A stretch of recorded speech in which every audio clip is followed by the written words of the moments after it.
Assalamualaikum warahmatullahi wabarakatuh. Di sini kita akan melakukan network forensik. Nah, apa sih sebenarnya network forensik itu? Network forensik adalah salah satu cara dalam menganalisis jenis trafik dalam sebuah jaringan dengan menggunakan file log dengan merecord aktivitas pada jaringan.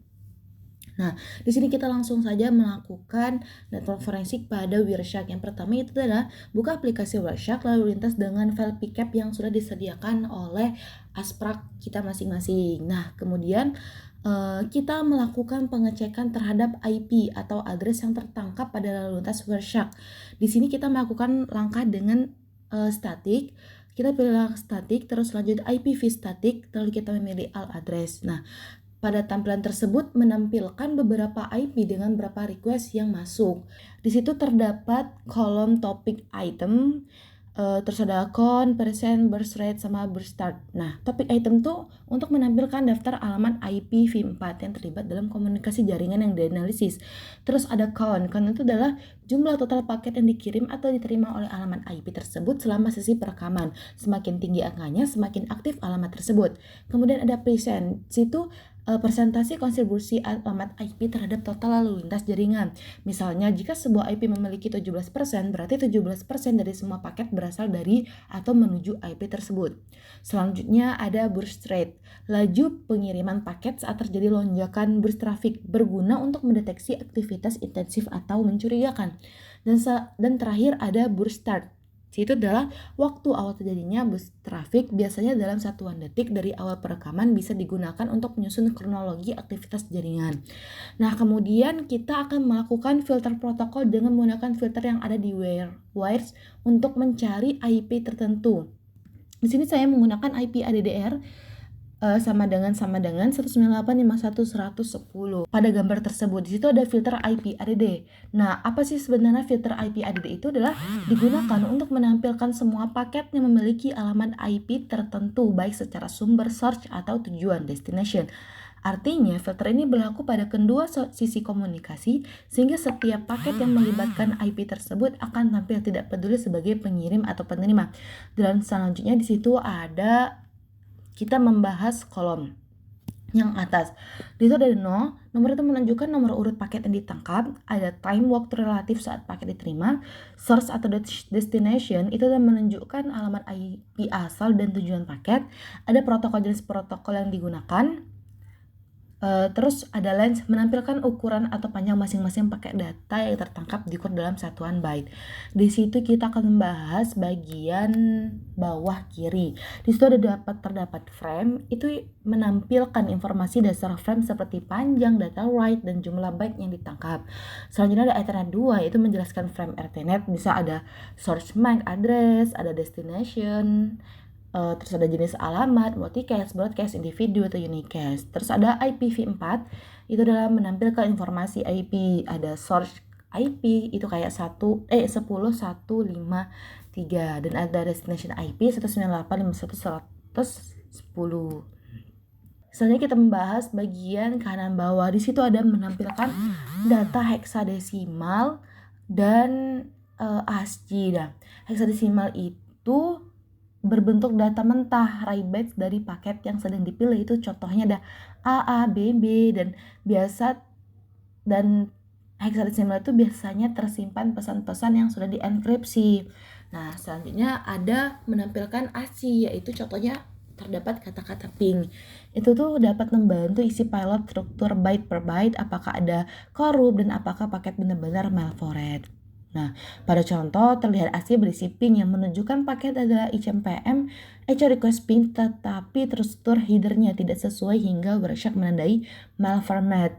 Dan angka-angka heksadesimal di panel ini adalah representasi langsung dari isi paket di jaringan sebelum diterjemahkan oleh Wireshark menjadi protokol dan parameter yang boleh dibaca manusia.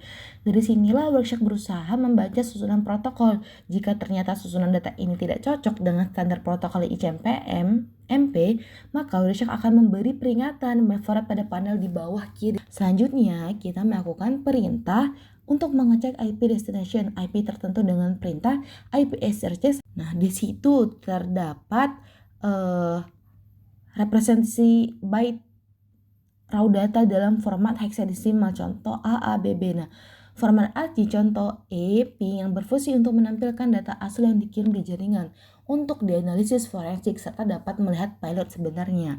Jadi ya heksadesimal itu juga termasuk sistem bilangan berbasis 16. Selanjutnya kita melakukan langkah untuk grab source dan destinasi bersamaan dengan IP. Pada pembahasan bawah sebelah kanan ada panel packed bytes yang menampilkan data mentah dari paket yang dipilih dalam bentuk heksadesimal dan ASCII.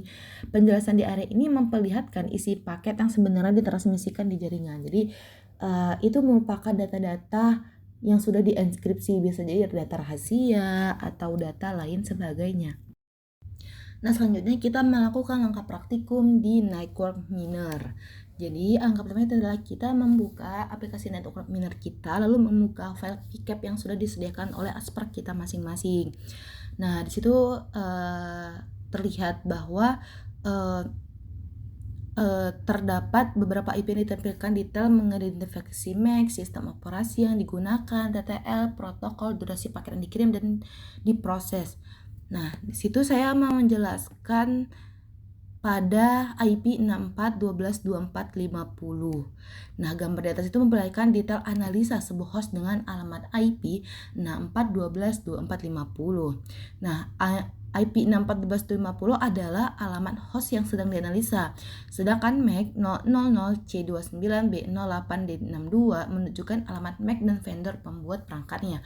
Hostname tidak terdeteksi atau kosong. Dan OS-nya sistem operasi tidak diketahui. TTL time to life 127 itu menandakan jarak distance atau hop sebanyak satu dari sumber ke tujuan. Selanjutnya ada open TCP ports, tidak tercantum secara detail port yang terbuka.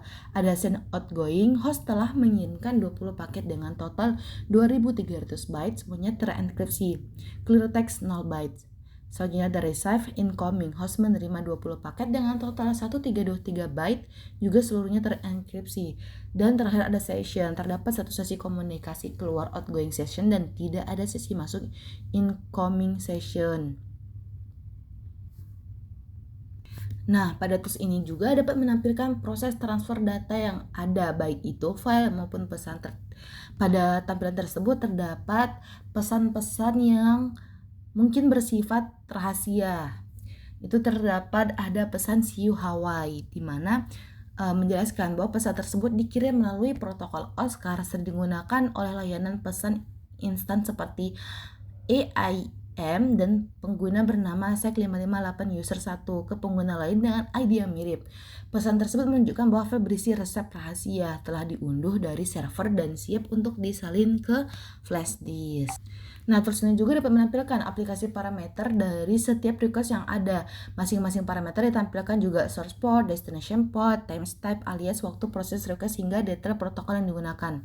Nah, terdapat parameter tersebut memiliki kolom-kolom yang berbeda. Pertama itu adalah kolom parameter yang berfungsi untuk mengidentifikasi parameter kunci dari komunikasi HTTP yang bisa berguna saat mencari pola serangan, user tracking, atau analisis web forensik.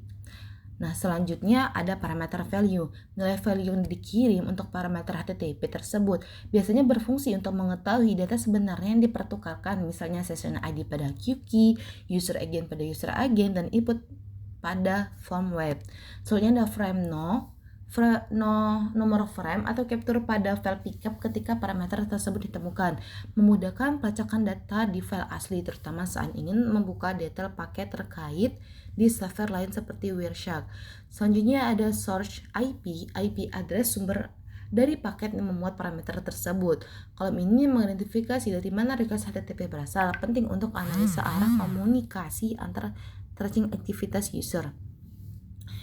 Selanjutnya ada source port, itu adalah port asal di sumber paket, biasanya port TCP, membantu mengidentifikasi proses atau sesi spesifik di komputer sumber. Kemudian ada destination IP dan port. IP dan port tujuan permintaan, biasanya target web server. Port 80 untuk HTTP digunakan untuk menilai ke kanan data dikirim serta korelasi ke jalur komunikasi. Selanjutnya ada timestamp, waktu, tanggal, dan jam saat paket dikirim. Fungsinya utamanya untuk urutan peristiwa serta korelasi dengan log lain pada dianalisa forensik. Dan terakhir ada detail, yaitu informasi tambahan mengenai request seperti jenis komunikasi, misal HTTP GET atau POST atau isi parameter lainnya. Dipakai untuk eksplorasi type request atau pengecekan kelengkapan permintaan saat analisa. Nah, sekian langkah praktikum yang saya lakukan. Bila ada kesalahan, mohon maaf. Wassalamualaikum warahmatullahi wabarakatuh.